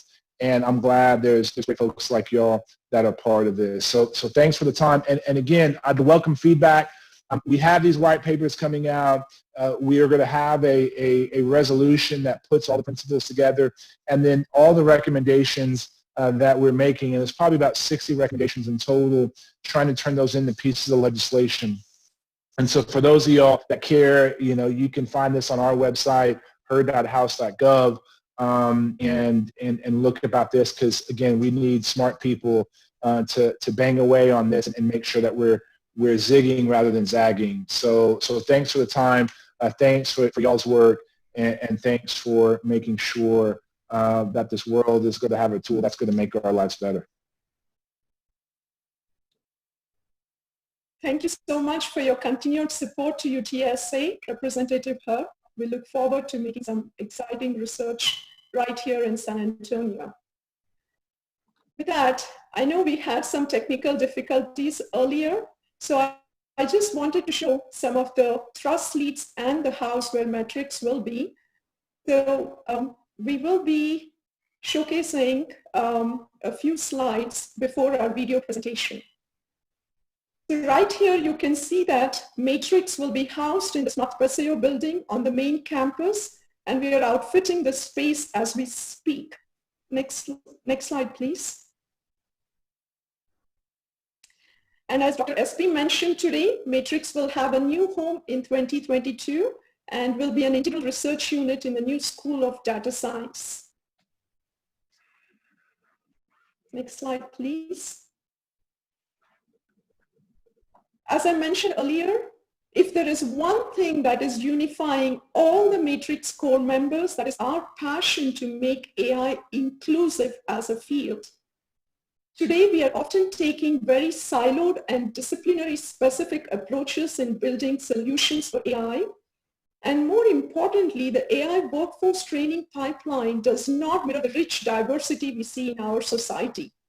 So Matrix will be the nexus point for research opportunities across a broad segments of our society, and levels the playing field for underprivileged and underrepresented students in AI. Next slide, please.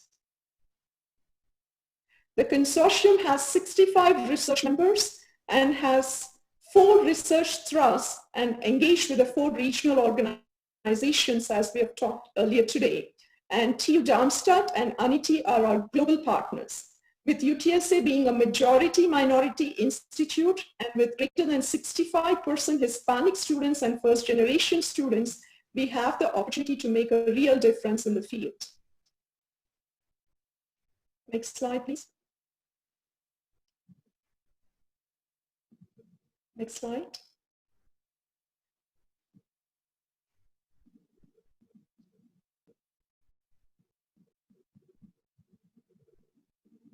The consortium has a very lean and distributed organizational structure, And we will be collaborating actively with NSCC, General Walsh, in engaging with the defense community, and also with Simoni's director, Dr. Howard Grimes, in broadening the scope of the applications for our research. Next slide, please. So these are the 4 research thrusts of the Matrix Consortium, and we have ethics and policy as cross-cutting themes across these 4 research thrusts. I'll speak briefly about these 4 research thrusts. In particular, I want to introduce our research thrust leads for each of these cutting-edge areas. Next slide, please. So here we're seeing augmentation demands new skill sets for AI, and AI systems today have very limited ability to perform the complex cognitive tasks and lacks the dexterity and regenerative capacity that is intrinsic to the human body, and they rarely adapt to the certain social and environmental cues. So in this research thrust, Dr. Amina Ankutub and Dr. Shireman are hypothesizing that the integration of diverse data streams from both passive and active sensors, and also real-time social and biomedical feedbacks, and biologically inspired mergers of AI with living system will position us to develop the next generation AI systems. This thrust will be broadly engaging with the local community. Next slide, please. In the machine learning and deployment thrust, this is a translational research thrust with Dr. Jagiwala and Mr. Menser leading this thrust, both with the theoretical and practical expertise that is needed to excel in this area. Often research in machine learning and deployment at industry focuses on largely practical and near-term solutions, as Dr. Branson mentioned earlier, and academic research typically focuses on long-ranging fundamental problems. This translational thrust is really trying to bring these together and build broad-scale solutions for non-native users. Next slide, please. And AI systems often today miss contextual understanding and do not generalize well, and often require extensive training on annotated data and large sets of data, and are very resource hungry.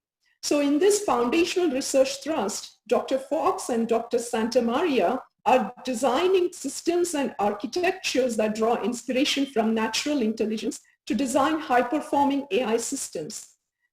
And Dr. Fox and Dr. Santamaria bring the depth and breadth needed to advance this field, particularly in computational neuroscience and experimental neurology and physiology. Next slide, please. And in our last research thrust, we focus on trustworthy AI development. And AI systems today cannot explain or justify their behaviors, are not explainable and interpretable, as mentioned both by Dr. Asher and Dr. Branson earlier, and they cannot really robustly operate in continuously changing environments. So it is very important to build trustworthy AI solutions that foster human engagement and broader adoption. So Dr. Krishnan and Dr. Bibi bring both the theoretical and the practical side of building trustworthy AI systems and deploying in mission-critical environments. Next slide, please. This is one of the use case example or use-inspired research that our team is developing with specific focus on smart health homes for intergenerational populations and vulnerable communities to address inclusivity in AI solutions. And we are working very actively across all the research thrusts to build a solution space to address some of the challenges faced in these smart health homes. And the solution space also transcends to other domains such as space and built-in environments or any environment where you need to make rapid decisions. Next slide, please. And the next slide, please. So our team is really supported by leading experts in the field during this growth phase. And these are the stellar advisory board members we have who are going to guide us with their invaluable expertise to develop an exemplary research ecosystem right here in San Antonio. And you can see that the city of San Antonio is an integral part of this. Next slide, please. As I mentioned, we already have some early successes and built relationships with Air Force research labs and AI accelerators, with CMU Machine Learning Department in Trustworthy AI Center of Excellence, particularly in enabling minority and underserved students to accelerate their research trajectories by offering unique mentoring models, and also a partnership with TU Darmstadt. Next slide, please. This is our 5-year timeline that highlights the growth phase of Matrix, and by the end of this timeline, we hope to have a sustained AI discovery house right here in San Antonio with high impact solutions. Next slide, please. We're already building a lot of AI workforce and training activities across all the 4 partner institutes and global team members at TU and ANITI, and we will be continuing to offer these training opportunities to all our members through this consortium. Next slide, please, and the last slide. So I'm really confident that our team can achieve these ambitious goals with the research portfolio that you can see here, and with a unique student base and already established connections with the community and the local defense ecosystem. We have opportunity to really make a difference to serve our nation. Next slide, please. And we have already built relationship with several academic partners, research organizations, and the local community. And this is just only the beginning. And the last slide, please. So if you're excited to partner with us, there are ample opportunities, whether you want to be a sponsored collaborator or research partner to accelerate scientific discovery in mission-critical environments, or gain access to our talented and diverse student base. So to learn more about Matrix, you can visit us at ai.utsa.edu. With that, we'll end the presentation, and we have made a short video snippet for you. It's really a humble attempt to showcase some of the research collaborations at Matrix. Given that we are unable to walk you through our facilities during this pandemic, one of our student researchers, Tej Pandit, has volunteered to bring this video production to you. Please do enjoy.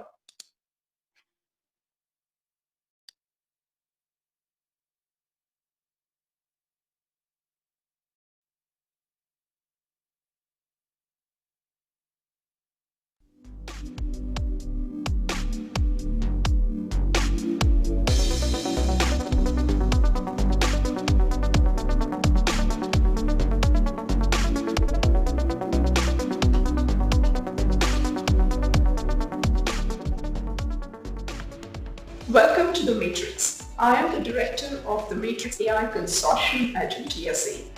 Our vision is to strive for scientific excellence in AI research and develop holistic solutions that promote human well-being. We are bringing together multiple organizations to discover, deploy, and advance AI at scale. Our team will collectively strive to reduce the barriers faced by minority groups entering into AI fields and thereby enhance their research trajectories. We aim to develop high-impact solutions that bring about a positive change in our community.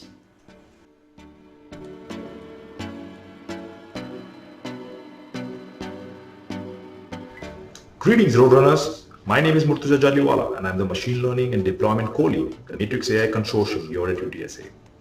I'm super excited to collaborate with other Matrix researchers in developing secure and usable machine learning applications for human health and well-being. What excites me about the Matrix is that you have a group of individuals who are coming from multiple different domains. It could be cybersecurity, it could be energy efficient artificial intelligence, or my domain, biomedical engineering and neuroscience. And they're all focused on working together in teams.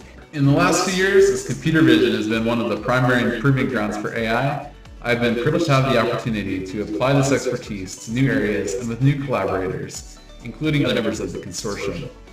When people think about the fruit of data science and AI in the information age, human well-being is far down the list of applications. I think the focus on the Consortium for AI for benefiting human well-being aligns well with Southwest Research's focus on using technology to benefit the government, industry, and the public through innovation of science and technology. So I think we've got a great breadth of talent here in the San Antonio area between UTSA, UT Health Science Center, Southwest Research Institute, and Texas Biomed.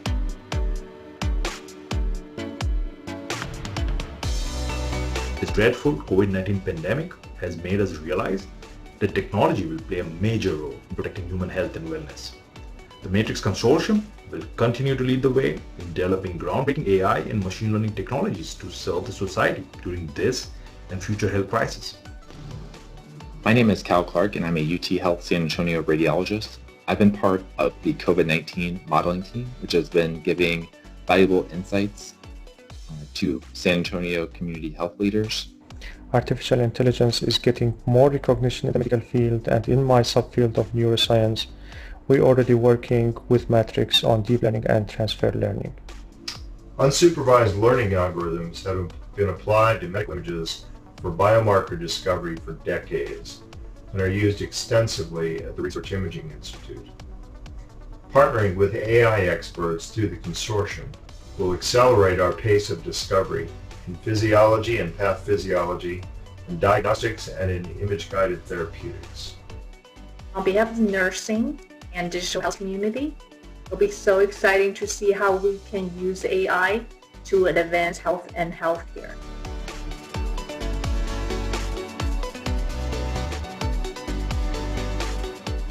It's an exciting adventure in part because we're developing technologies that span domains to be able to address human health today and in the future. As one example, we are tracking the ability of the brain to repair after injury and after infection like COVID-19. Neuroscience can provide a source of inspiration for artificial neural networks and other architectures. However, biological brains are complex, and something even as simple as temperature can change the expected output of neurons in larger neural circuits. This work is important for developing new models and theories for how neurons and networks adjust to the world around them. I see an explosion of opportunities between AI and neuroscience, and there are two things that are very important. The natural neural systems are very flexible. We can use our knowledge of that flexibility to improve artificial intelligence systems. Understanding the brain and its complexity is a great challenge of artificial intelligence. In the lab, we are working with the implementation of a circuit capable of replicating the behavior of a neural network with history dependence or memory. Research-constrained platforms like drones and remote sensing agents have limited computational power and memory, so the circuits and AI algorithms both need to be optimized. On the one hand, the design circuits need to have energy-efficient on-device learning capability. It is very important for AI agents to be able to learn tasks continually and adapt to their surroundings, especially in dangerous and complicated scenarios like natural disasters, forest fires, floods.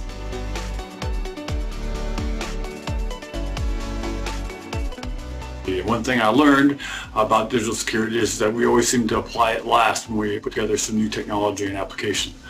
I'm really excited to lead this research thrust, bringing together researchers from multiple domains to ensure AI is safe, ethical, resilient to attack, unbiased, and fair.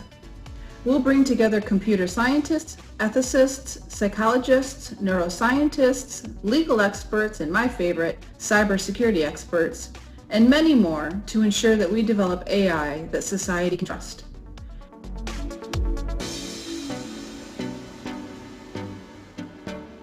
What excites me about Matrix is that we have the opportunity to take the institutional, community, and personal goodwill that exists all around us and turn it into something meaningful, measurable, and data-driven. However, human wellness does not deserve any less of the top-tier talent in AI, and I have no doubt that the Matrix AI Consortium brings exactly that. Something incredible is going to happen here. Join us in this adventure.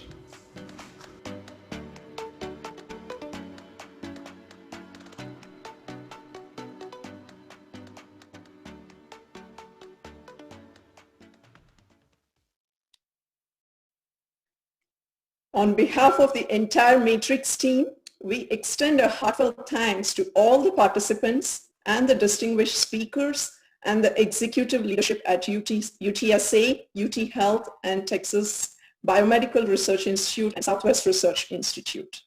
I owe special gratitude to the SRI team right here at UTSA, led by Anna Larido, communications team, Matrix Research Program Coordinator, Henry Griffith, academic innovation team, and the student research Tej Pandit, and several others who have worked hard to ensure that this virtual launch becomes a memorable success.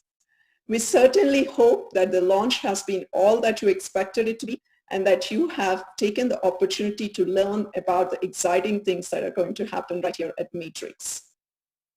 Follow us on social media to keep abreast of all the fun things happening at Matrix. And thank you all for your time. Thank you, Darisha.